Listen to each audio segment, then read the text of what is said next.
Olá, paz do Senhor a todos. Estamos começando mais uma pré-aula aqui pela Assembleia de Deus, Ministério Sopro Divino em Mauá.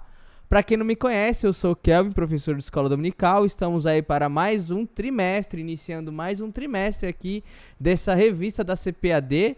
Agora estamos no segundo trimestre de 2024 e iniciaremos essa revista dos jovens, né, na aula dos jovens, com o tema padrão bíblico para a vida cristã, caminhando segundo o ensino das Escrituras Sagradas ou das Sagradas Escrituras.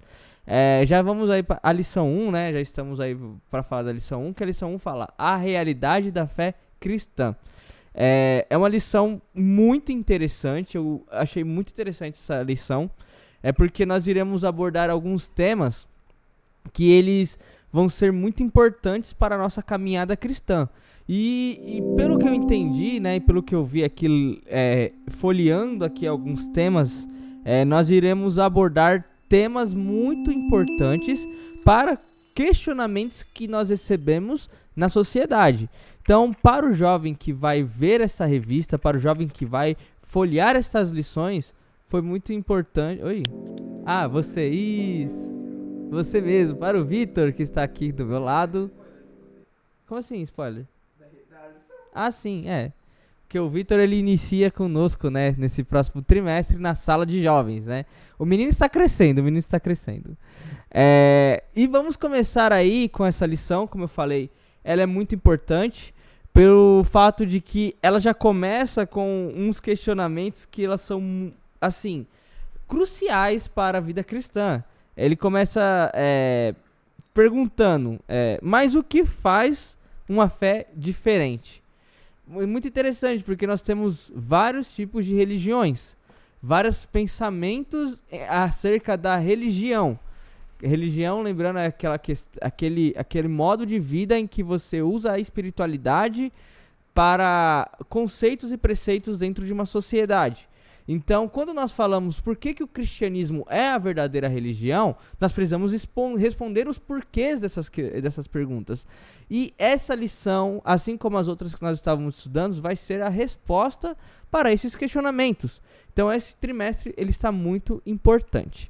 Já vamos para o textuário, que ele diz assim: inclinai os ouvidos e vinde a mim. Ouve, e a vossa alma viverá. Porque convosco farei um concerto perpétuo, dando-vos as firmes beneficências de Davi. Está lá em Isaías, capítulo 55, versículo 3. O resumo da lição diz: a fé cristã permanece sendo relevante e necessária para a humanidade. Os objetivos são, primeiro, compreender a origem da fé cristã. O segundo é saber que a ética cristã nos ajuda a entender o que é certo e o que é errado. E o terceiro é conscientizar da importância da mensagem do cristianismo para os nossos dias. A leitura bíblica em classe está em dois textos. O primeiro está em João, capítulo 1, versos 14 ao 18, que nós temos aí falando do verbo que se fez carne. O verbo esteve com nós e o verbo, ele testificou, né? E aí a testificação de João acerca daquele que viria após ele. E aí temos João, capítulo 17, versos 14 ao 17, que é a oração sacerdotal de Jesus pelos seus discípulos, pelos seus apóstolos, onde ele fala, né, que não peço que tire do mundo, mas que eles livre do mal. Então é muito importante essas duas leituras para que nós tenhamos a concepção do que vai ser o ponto focal desta aula, que é onde nós estamos, para o que nós devemos, a mensagem que nós temos que propagar para o mundo e também a verdade da mensagem do que nós iremos propagar. Então, a introdução ela diz: a fé cristã está presente em praticamente todas as partes do planeta. Sua mensagem tem transformado milhões de vidas nos últimos 20 séculos de seus ensinos, mudando pessoas de diferentes culturas. Mas o que faz dela uma fé diferente? Quais são os aspectos que distinguem no tocante à aceitação ou rejeição por parte das pessoas que ouvem o Evangelho de Jesus Cristo? Por que sua mensagem permanece relevante e necessária para os nossos dias? Nesse trimestre, vamos tratar sobre os temas centrais da fé cristã e de que forma podemos vivenciá-las. Como eu falei no começo da aula, é muito importante nós levarmos em consideração de que a fé cristã ela ainda é primordial, essencial para a cultura como um todo. A fé cristã, ela moldou a sociedade, a fé cristã, ela moldou os nossos caráteres e as nossas culturas. E o que nós temos visto hoje em dia é essa fé cristã sendo desmerecida ou desmotivada ou querendo ser destruída, né? Desmistificada. Nós vemos aí as pessoas ressignificando a fé cristã. E isso é muito importante nós entendermos o porquê que a fé cristã ela foi tão importante para a construção da sociedade moderna. Nós entendemos que nós temos aí, estamos em 2024 e até mesmo o nosso calendário, ou seja, o ano 2024, quando nós estivermos lá no dia 1º de janeiro comemorando 2025, é por causa do cristianismo. Porque nós comemoramos 2025 anos do tempo que Jesus esteve na Terra e o quanto isso foi moldando a nossa sociedade. Dentro de pontos positivos, pontos negativos, mas sempre moldando. E essa é uma constatação, uma realidade que não pode ser desmerecida. Nós vivemos hoje aquilo que o cristianismo vem trazendo durante a sociedade, durante anos.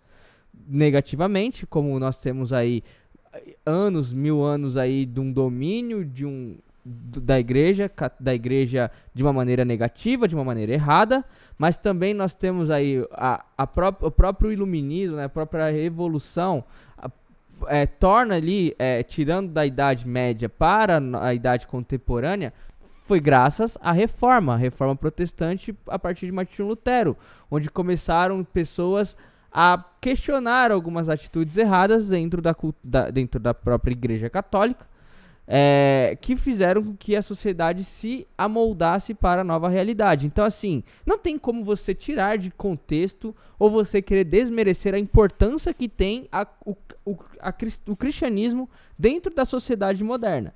E o porquê que é tão grande, porquê que é tão poderoso e o porquê que nós consideramos o cristianismo como a religião verdadeira.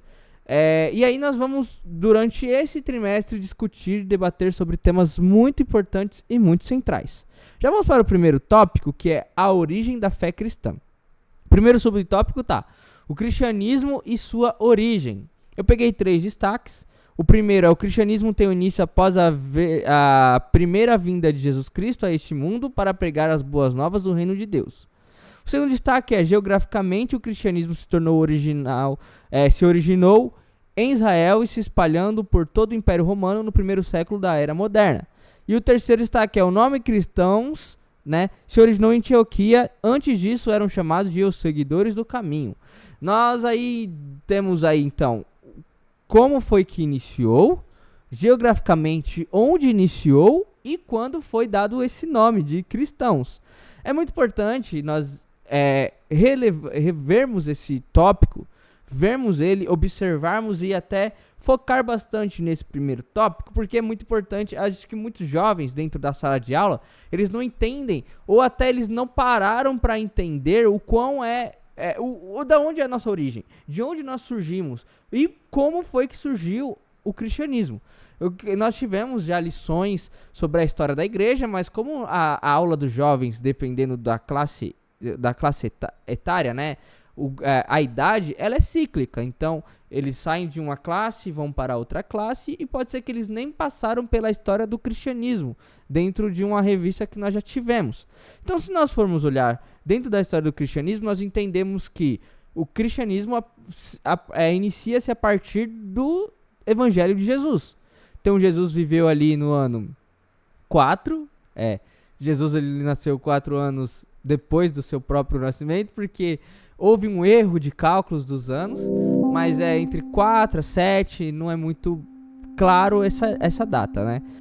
Jesus inicia então a partir do seu 30º aniversário a sua obra, e aí ele tem 3 anos ali, onde ele propaga o ministério do reino. Então o cristianismo é formado ali.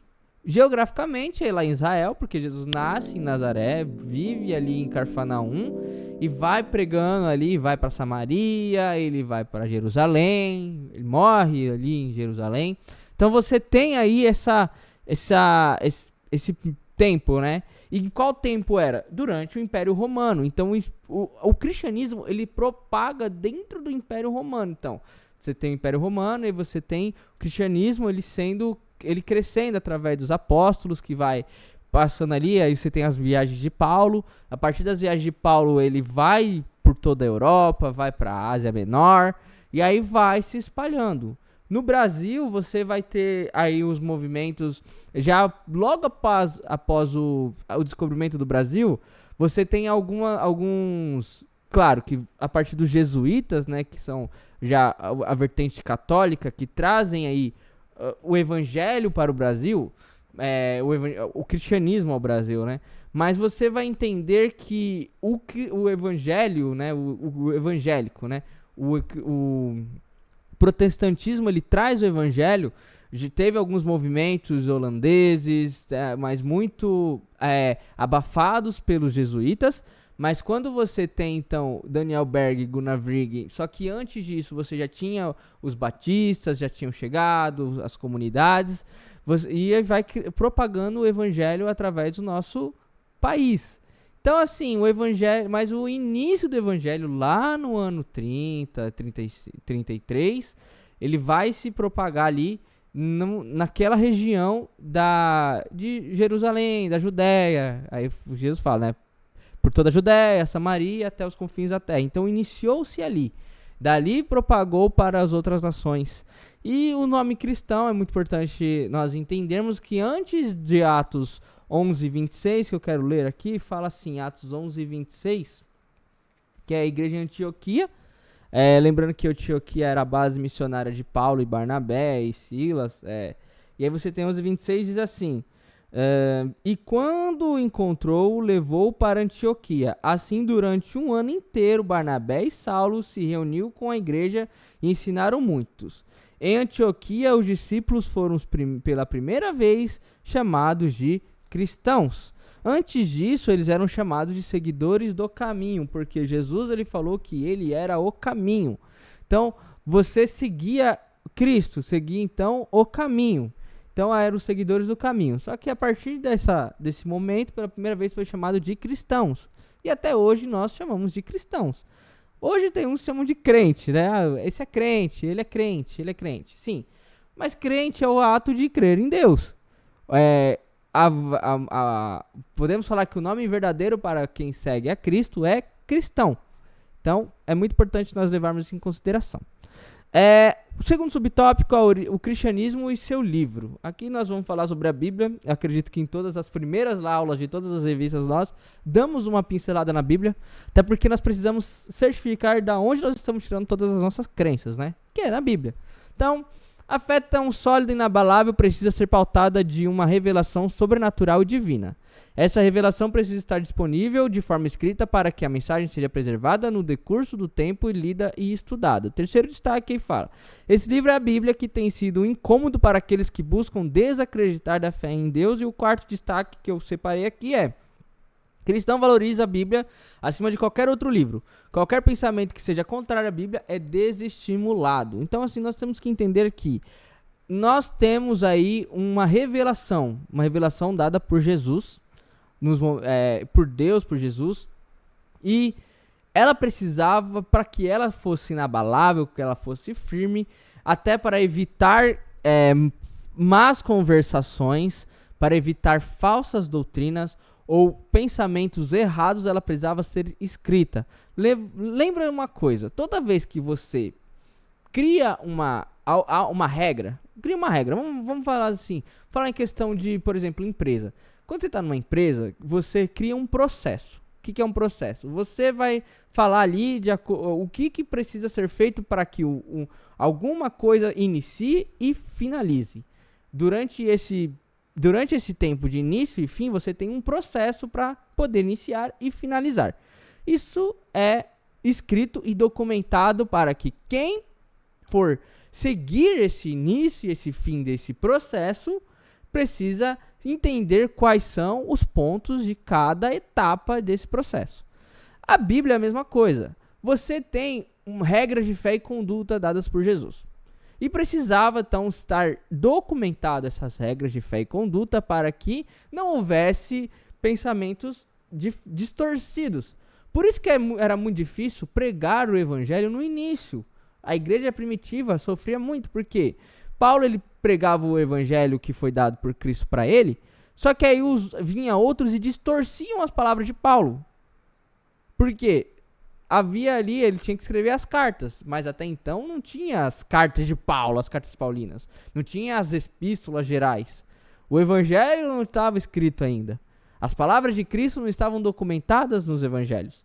Então as pessoas elas distorciam algumas verdades, porque aquilo poderia ser levado ao vento. Por isso que é muito importante, e hoje nós não temos desculpa, porque hoje está tudo documentado na Bíblia.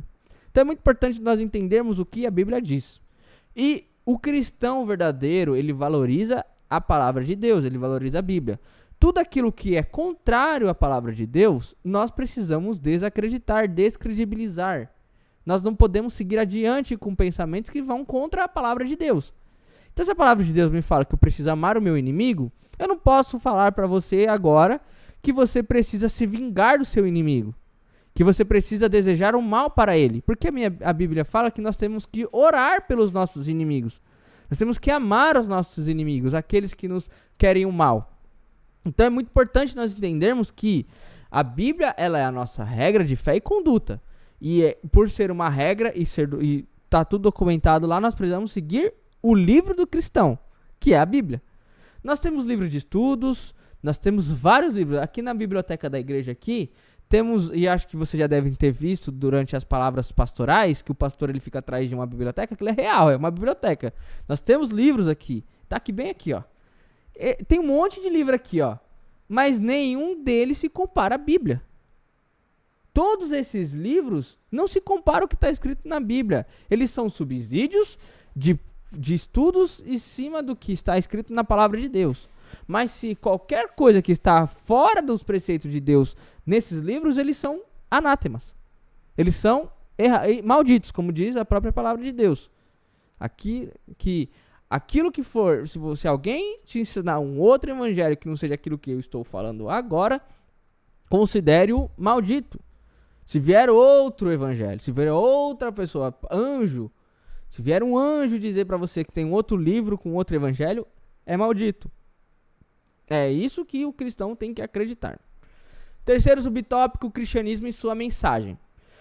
Primeiro destaque é: acreditamos que Deus criou todas as coisas, inclusive o homem. Mas ele pecou contra Deus, trazendo a morte eterna. Contudo, Deus iniciou seu plano de redenção da humanidade, enviando seu Filho para se oferecer em sacrifício pelos nossos pecados. Para que não houvesse dúvidas da intenção de Deus sobre a nossa salvação, ele manda profetas para revelar o seu plano para a humanidade. As profecias se cumpriram em Jesus. O cristianismo não se baseia apenas no homem afastado de Deus, mas que o homem afastado de Deus possa reconciliar com ele, aceitando o sacrifício de Cristo, seguindo os seus preceitos. Aqui já é a mensagem. Qual que é a mensagem? Qual que é a essência da mensagem? Salvação.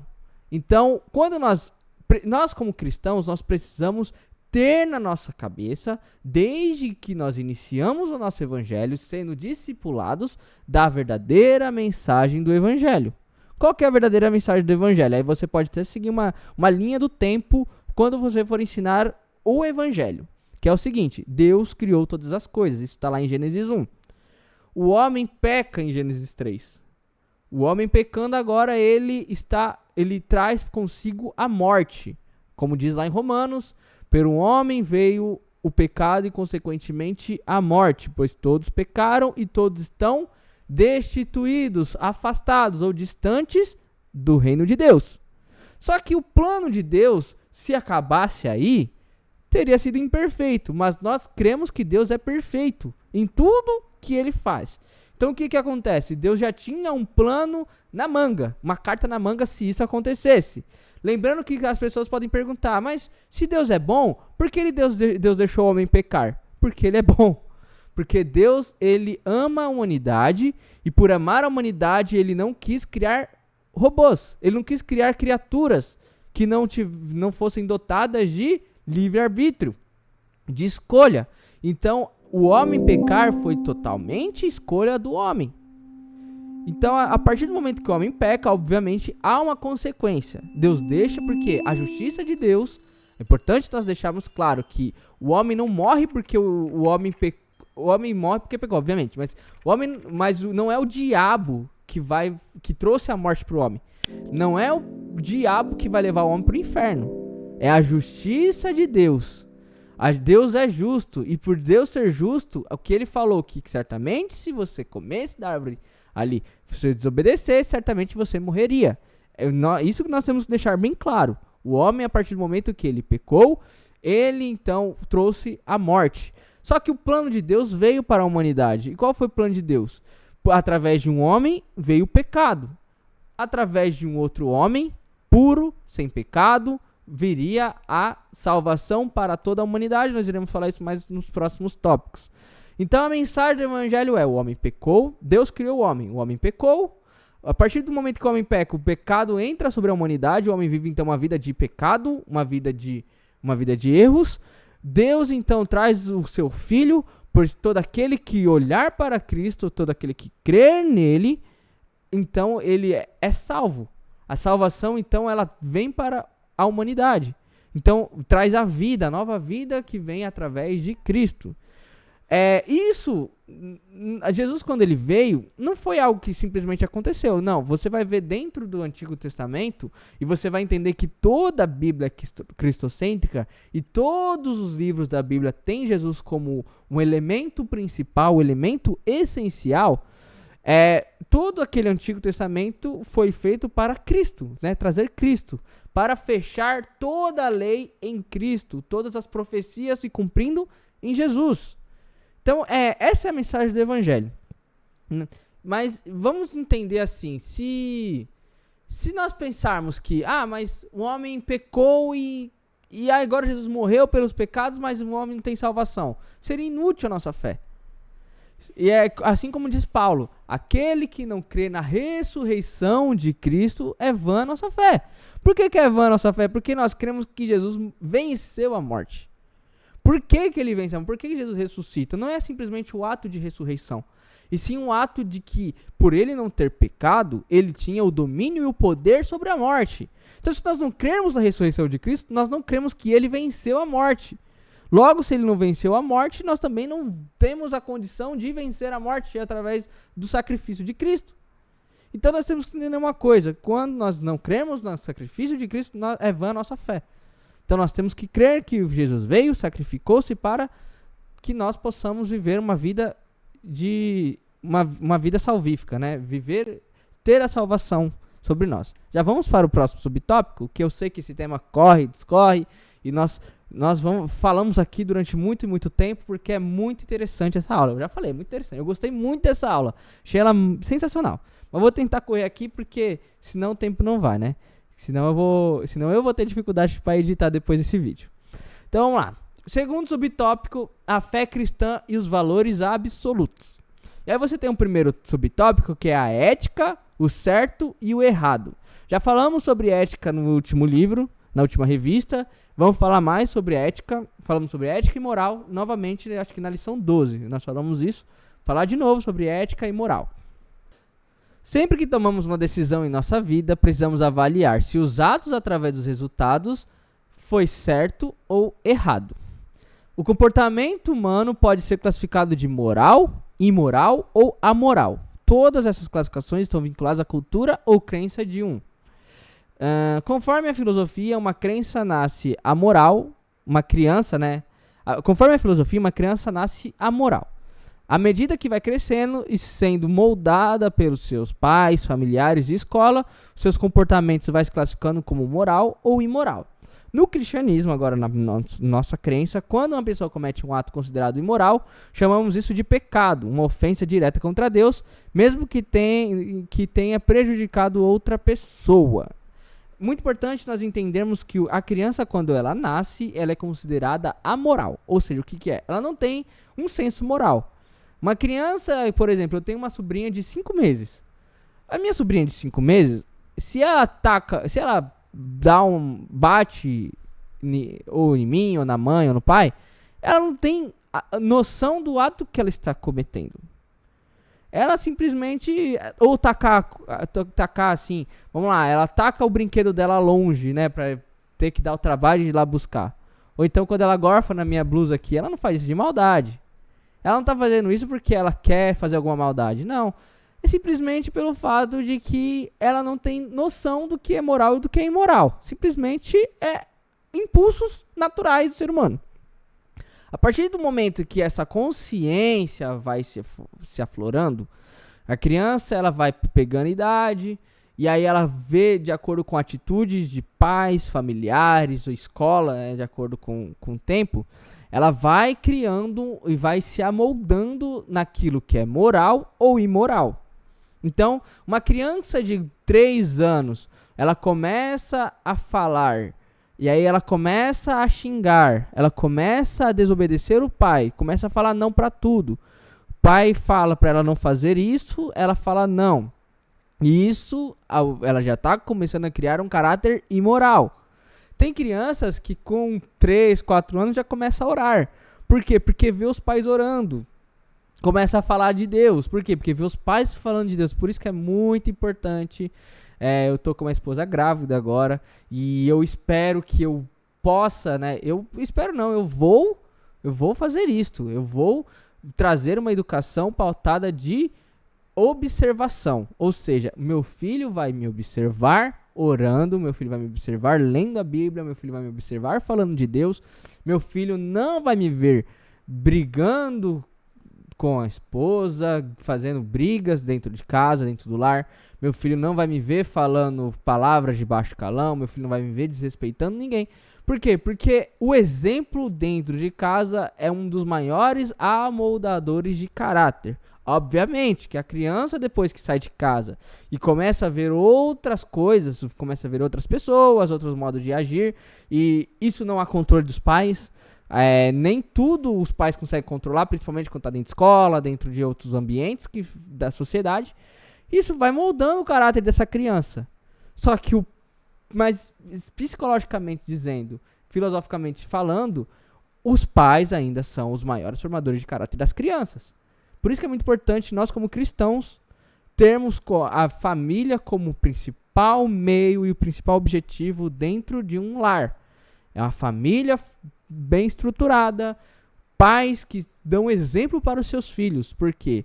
Pais dando bons exemplos para os seus filhos serão bons exemplos, nós teremos uma sociedade com mais bons exemplos e mais com a moral mais correta. Dentro do cristianismo, agora falando do cristianismo que é moral, não que eu não esteja falando, mas nós entendemos que aquilo que é imoral, ele é considerado pecado. É pecado ou imoral. Então nós temos que entender esses pontos, tá? Vamos para o próximo subtópico, a necessidade de um absoluto. Quando há opiniões contraditórias, precisamos avaliar qual é a certa para o cristão. A Bíblia é a regra do que consideramos correto. Independente da cultura e sociedade que vivemos, precisamos seguir o que a Bíblia considera certo ou errado. Definir através da Bíblia o que é certo ou errado diz muito do que é simplesmente classificar o comportamento de um indivíduo. Definir o que é certo ou errado vai determinar nossas ações nessa vida e a recompensa delas na eternidade. O cristianismo, nós temos que entender que nós não podemos nos amoldar, assim como Paulo fala ali em Romanos capítulo 12, e não vos amoldeis com este mundo. Por que é muito importante o fato de não nos amoldarmos com esse mundo, não tomarmos forma deste mundo? Porque o conceito de moral e imoral não é absoluto para o mundo. Para o mundo é muito mais a cultura. Então assim, dentro da cultura tal, matar uma criança que tem defeitos físicos é normal. Então, moralmente não é errado. Só que se nós formos olhar, não devemos, nós temos que sempre ser de acordo com a vida. Hoje temos um tema muito sensível aí, que é aquilo de matar a criança no ventre, que para algumas legislações já é normal. Ou seja, o conceito de moralidade dentro dessa sociedade, cometer aquele ato de matar, destruir uma vida dentro da barriga, é normal. Então é moralmente correto. Só que não é o que a Bíblia diz. A Bíblia diz que nós devemos valorizar a vida. Outros conceitos morais, por exemplo, hoje é normal nós entendermos que algumas culturas existe poligamia, ou então existe casamentos aí que não são necessariamente estruturados. É natural você sair com outro aqui, com outro ali, moralmente você não está errado dentro dessa cultura. Mas nós sabemos que Deus, lá no início, disse que o homem casaria com sua esposa e viveriam, então, os dois seriam uma só carne. Então é muito interessante nós entendermos que, apesar das culturas trazerem um conceito de moral dúbio ou até mesmo volátil, a Bíblia ela tem um absolutismo moral. E o que é moral dentro da Bíblia? Nós temos que entender que a Bíblia ela não está pautada nos conceitos humanos. A Bíblia está pautada dos conceitos espirituais. Por quê? Porque vai além da compreensão humana. A Bíblia, os conceitos morais são para que nós venhamos viver uma vida após esta vida. Então, a Bíblia não está ligando para o que a sociedade diz. A Bíblia não está se importando com o que a sociedade acha que é moral ou imoral. A Bíblia, ela tem uma moral absoluta. Nós iremos aí falar isso no próximo subtópico, então já vamos passar para ele. Terceiro subtópico, certo e errado. Diferente das opiniões dessa era atual, a Bíblia classifica sim o que é certo ou errado. A Bíblia classifica sim o que é certo e o que é errado, sem relativizar, como nós falamos no tópico anterior. O certo é viver de acordo com a natureza de Deus, é viver o sagrado. Então, o errado é viver uma vida de pecado, ir contra a natureza de Deus e viver uma vida profana. Então, o que é certo? O certo é viver conforme a natureza de Deus. Deus, ele é santo, Deus, ele é bom, Deus, ele é amor, Deus, ele é justo. Então, viver uma vida de justiça, uma vida de amor, uma vida de santidade, é viver o certo, é viver conforme o caráter de Deus. Aquilo que vai contra o caráter de Deus, aquilo que profana o caráter de Deus, isto é o errado. Então, no conceito moral e imoral, é só você olhar o que Deus faria. Como nós falamos na última revista, né? Tem uma das revistas, até a thumb do vídeo assim, ó. Pergunte o que Jesus faria. É muito importante nós termos isso em consideração, porque o que Jesus faria é o nosso conceito moral. É aquilo que nós temos como certo. Então, seguir o que Jesus seguiu, entender o que Jesus falou, é viver o moral. Vamos para o próximo tópico? A mensagem do cristianismo para os nossos dias. Primeiro subtópico é: o cristianismo tem uma mensagem de esperança. 3 destaques. O primeiro é: quando vemos catástrofes, guerras e maldades no mundo, as pessoas geralmente perguntam onde estava Deus nesses desastres. Acho que é uma pergunta que você já deve ter ouvido várias vezes. A resposta para esse questionamento vai além da compreensão humana, pois aqueles que creem em Jesus têm a esperança que vai além dessa vida. Como falamos anteriormente, segue também para esse tópico. Enquanto o mundo vive as más notícias, a Bíblia não esconde a real mensagem para a humanidade de que o homem é pecador, precisa se arrepender dos seus pecados e que, apesar dessa situação de pecado, Deus proveu a salvação de que o ser humano necessita. Ou seja, o mundo está ruim, o ser humano é mau, mas com Deus há uma esperança. Eu tenho essa camiseta e eu não usei ela à toa. Eu peguei ela obviamente eu peguei ela no guarda-roupa só por pegar, tipo, não foi assim, eu pensei, mas depois que eu usei ela, eu vesti ela, eu falei, não é à toa, ainda bem que eu usei essa camiseta, porque ela tá aqui, ó, Palavras de Vida Eterna, foi uma das nossas umadeges, nem lembro qual foi o ano dessa umadege aqui, se alguém quiser depois colocar nos comentários aí, qual foi o ano dessa camiseta da umadege. Palavras de Vida Eterna, que ela se arremete ao que Pedro fala para Jesus. Quando os discípulos começam a se afastar de Jesus, pois suas palavras eram duras naquele momento, aí vai um se afastando, aí ficam os apóstolos. Aí Jesus fala assim: e vocês também vão embora? Vocês também vão embora? Vão deixar aqui? Aí Pedro olha e fala assim: mas para onde nós iremos? Se só tu tens as palavras de vida eterna. Então a nossa mensagem é de vida. A mensagem do evangelho, aquilo que nós pregamos, é pregar vida. É pregar esperança. O que é esperança? Esperança de um mundo em que nós vivemos que está cada dia mais em declínio, destruição e sofrimento. Hoje nós discutimos moralidade, nós discutimos aquilo que é certo, o que é errado, o que a iniquidade se espalhando por aí. E hoje nós só entendemos uma coisa: esse mundo não vai nos dar mais nada de positivo. Esse mundo já não pode nos trazer mais nenhuma beneficência. Só traz sofrimento para todos que vivem nele. Mas há uma esperança. E é por isso que Deus, quando as pessoas perguntam assim, mas por que Deus não agiu, interviu nas guerras, nas catástrofes? Porque para Deus, esta vida aqui, ela vai além. Nós temos que pensar no além, daquilo que vem depois desta vida. Então as catástrofes, elas virão. Por que temos as catástrofes? Por causa do pecado. Por causa do pecado, a natureza, ela geme. A natureza, ela sofre por causa do nosso pecado. Então, a esperança, ela vem para além desta vida. Então, quando você tiver com sofrer, você só tem uma esperança. No Maranata. O que é Maranata? Ora vem, Senhor Jesus. É na esperança da vinda de Cristo.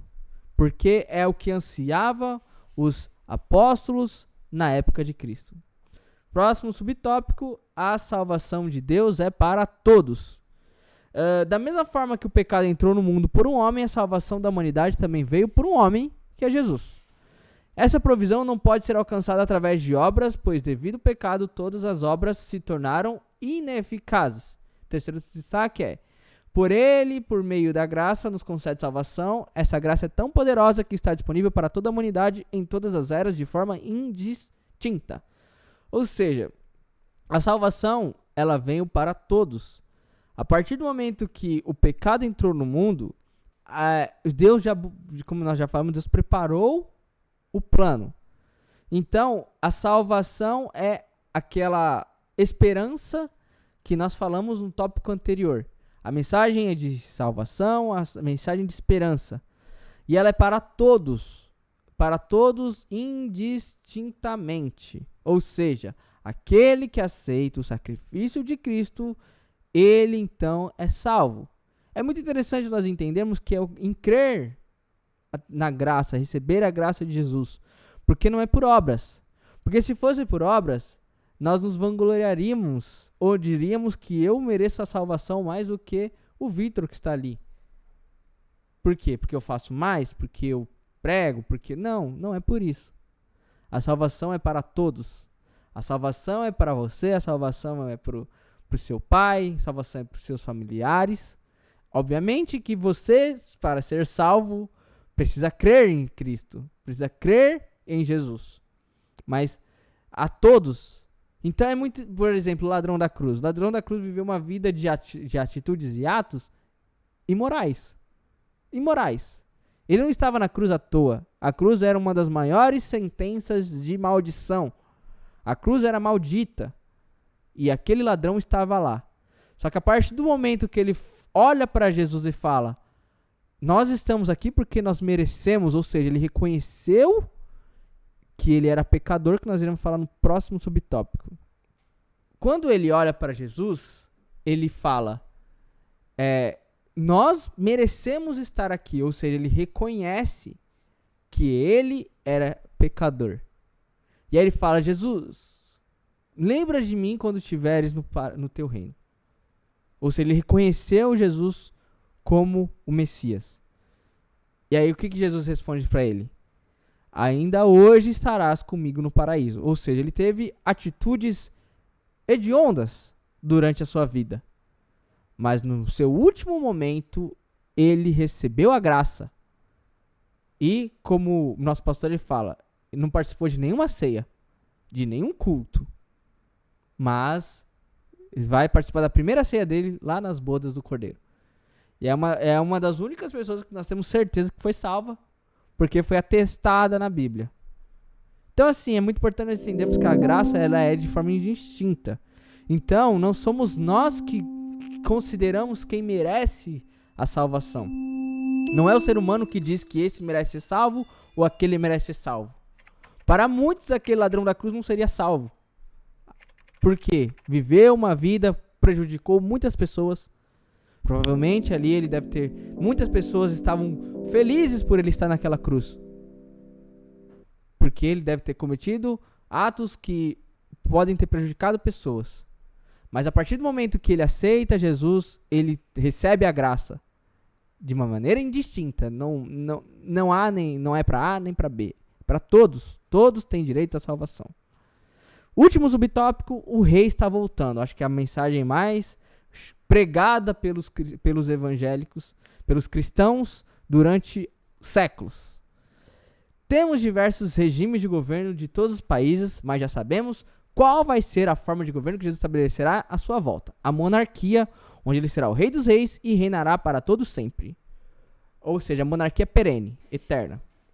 Seu reino será de justiça, ele mostrará a toda a humanidade o que é o reino sem corrupção.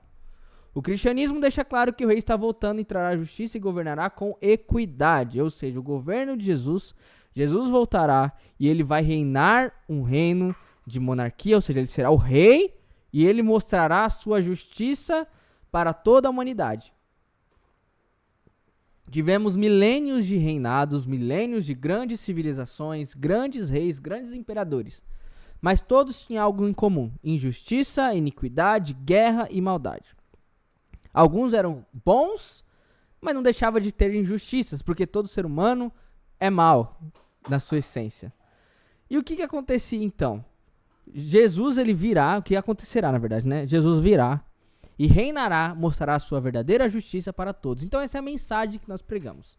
Jesus, ele salva, a salvação é para todos, há uma esperança para nós que estamos nessa vida difícil de que Jesus virá para reinar com justiça, mostrando então qual é a verdadeira e certa forma de governo que traga uma bem maior para todos.